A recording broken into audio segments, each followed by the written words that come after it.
बहुत पुरानी बात है। किसी नगर में हरीश नाम का एक नवयुवक रहता था। बेचारे के माँ बाप स्वर्ग सिधार चुके थे। गरीब होने के कारण उसके पास अपने खेत भी नहीं थे। औरों के खेतों में वह दिन भर छोटे मोटे काम करता और बदले में खाने के लिए आटा चावल ले आता। घर आकर वह अपना भोजन तैयार करता और खा पी कर सो जाता। उसका जीवन ऐसे ही संघर्षपूर्ण था। ऊपर से एक और मुसीबत उसके पीछे पड़ गई।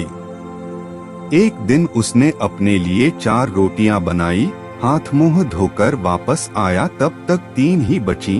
दूसरे दिन भी यही हुआ।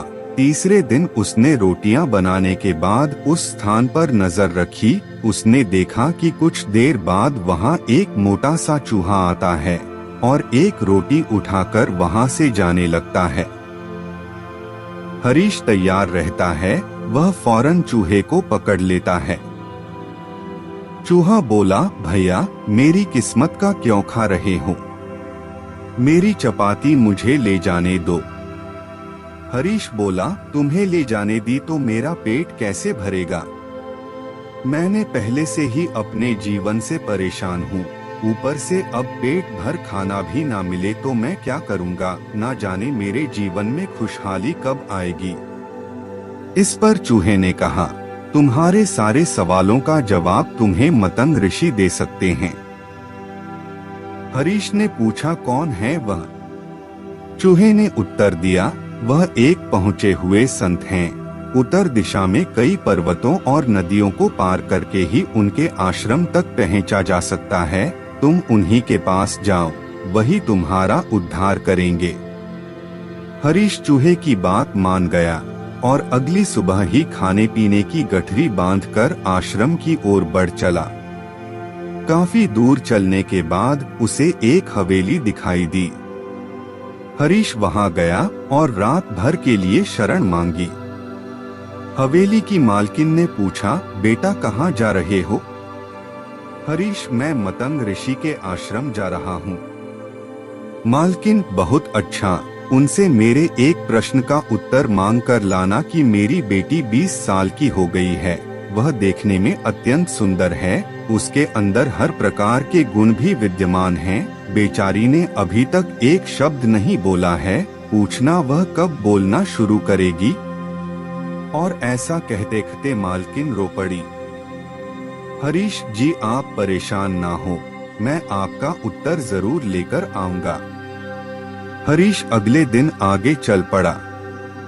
रास्ता बहुत ज्यादा लंबा था। रास्ते में उसे बड़े बड़े बर्फीले पहाड़ मिले।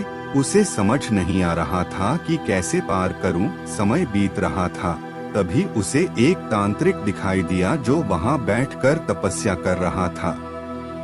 हरीश तांत्रिक के पास गया और उससे बोला कि मुझे मतंग ऋषि के दर्शन को जाना है, कैसे जाऊं? रास्ता तो बहुत ही परेशानी वाला लग रहा है। तांत्रिक, मैं तुम्हारा सफर आसान बना दूंगा, पर तुम्हें मेरे एक प्रश्न का उत्तर लाना होगा। हरीश, किंतु जब आप मुझे वहां पहुंचा सकते हैं तो स्वयं क्यों नहीं चले जाते?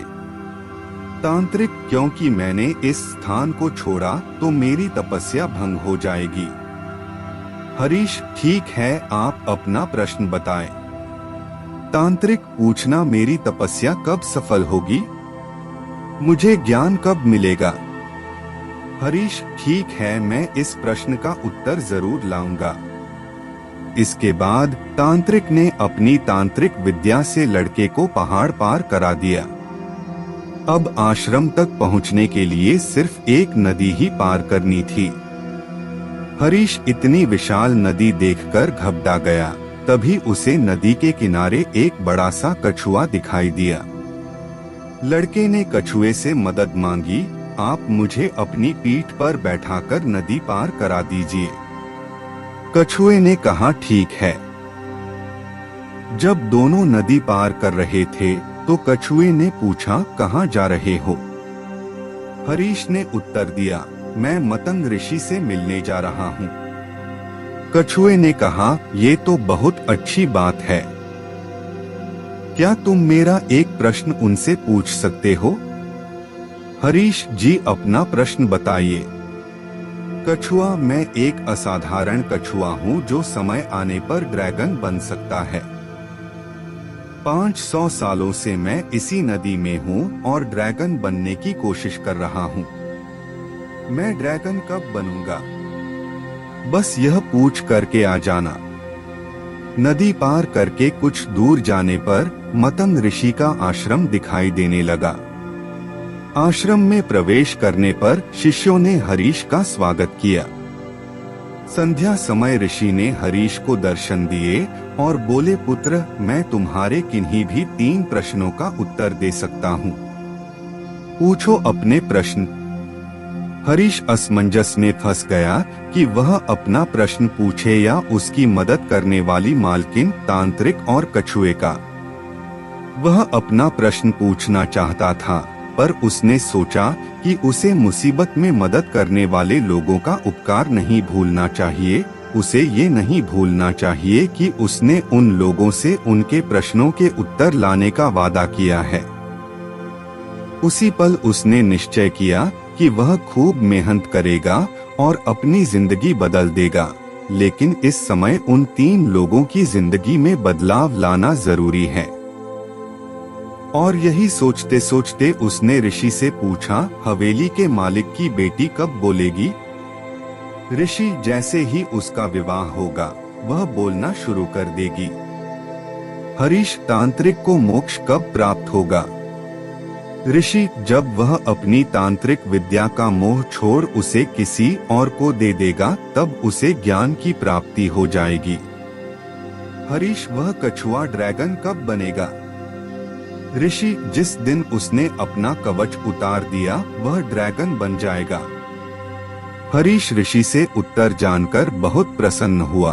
अगली सुबह वह ऋषि का चरण स्पर्श कर वहां से प्रस्थान कर गया। वापस रास्ते में कछुआ मिला।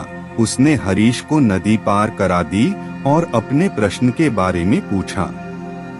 तब हरीश ने कछुए से कहा कि भैया, अगर तुम अपना कवच उतार दो तो तुम ड्रैगन बन जाओगे। कछुए ने जैसे ही कवच उतारा उसमें से ढेरों मोती झड़ने लगे। कछुए ने वे सारे मोती हरीश को दे दिए और कुछ ही पलों में ड्रैगन में बदल गया। उसकी खुशी का ठिकाना नहीं रहा। उसने फौरन हरीश को अपने ऊपर बिठाया और बर्फीली पहाड़ियां पार करा दी। थोड़ा आगे जाने पर उसे तांत्रिक मिला।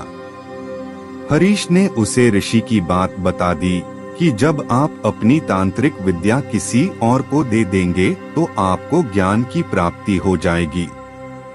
तांत्रिक बोला, अब मैं कहाँ किसे ढूंढने जाऊंगा? ऐसा करो, तुम ही मेरी विद्या ले लो। और ऐसा कहते हुए तांत्रिक ने अपनी सारी विद्या हरीश को दे दी और अगले ही क्षण उसे ज्ञान प्राप्ति की अनुभूति हो गई। हरीश वहां से आगे बढ़ा और तांत्रिक से मिली विद्या के दम पर जल्द ही हवेली पहुंच गया। मालकिन ने उसे देखते ही पूछा, क्या कहा ऋषि मतंग ने मेरी बिटिया के बारे में? जिस दिन उसकी शादी हो जाएगी वह बोलने लगेगी, हरीश ने उत्तर दिया। मालकिन बोली, तो देर किस बात की है? तुम इतनी बड़ी खुशखबरी लाए हो, भला तुमसे अच्छा लड़का उसके लिए कौन हो सकता है? दोनों की शादी करा दी गई और सचमुच लड़की बोलने लगी। हरीश अपनी पत्नी को लेकर गांव पहुंचा। उसने सबसे पहले उस चूहे को धन्यवाद दिया और अपनी नई हवेली में उसके लिए भी रहने की एक जगह बनवा दी। दोस्तों, कभी जीवन से हार चुके हरीश के पास आज धन दौलत, परिवार, ताकत सब कुछ था, सिर्फ इसलिए क्योंकि उसने अपने प्रश्न का त्याग किया था। उसने खुद से पहले दूसरों के बारे में सोचा था। और यही जीवन में कामयाब होने का फार्मूला है। ये मत पूछिए कि औरों ने आपके लिए क्या किया, ये सोचिए कि आपने औरों के लिए क्या किया। जब आप इस सेवा भाव के साथ दुनिया की सेवा करेंगे और दूसरों के लिए अपनी इच्छा का त्याग करेंगे तो ईश्वर आपके जीवन में भी चमत्कार करेगा और त्याग की ताकत से आपको जीवन की हर खुशियां सहज ही प्राप्त हो जाएंगी। ये कहानी आपको अच्छी लगी तो इसे दूसरों के साथ शेयर करें और ऐसे ही मोटिवेशनल कहानी के लिए चैनल को सब्सक्राइब करना ना भूलें।